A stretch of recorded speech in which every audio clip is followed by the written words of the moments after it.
So ayun guys, magandang hapon ulit. So mamaya magtataan na naman tayo ng kawil para bukas may papandawin naman tayo ng umaga. So ewan ko ba, ba't walang kumakain ng mamaw? Nakaraan di ko lang siya na-upload, may kumain. Akala ko kasi kun siya, hindi makawala. So, ang laki na, tansya ko nun mga 13 kilos. Kasi 50 nylon ko, numero 50, naputol, lumagutok. Sayang talaga. Sana kumain siya ulit. Oh mga idol, ayun, kauwi lang natin galing mga whale. So, ayun, may nahuli tayo. Kahit pa paano, maliliit nga lang. So, okay na rin to. Ayan siya. Oh.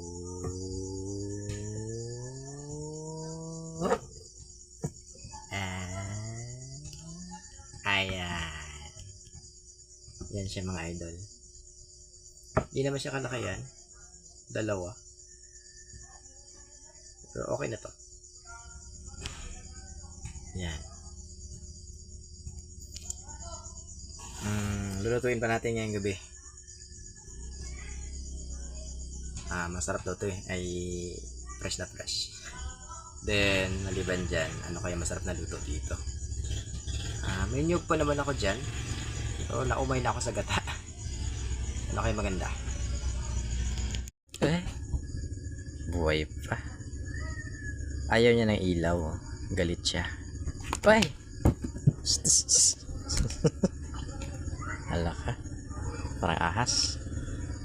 Ayaw niya daw na ilaw. Nagagalit siya. Nasisilaw. Ayan, tinan niyo guys. Yan pala itsura ng kasili, no? Batik-batik. Ayan. Ayaw ko na ilaw, sabi niya. Ayan ang itsura niya. So mataba to, tingin ko. Dilaw-dilaw oh.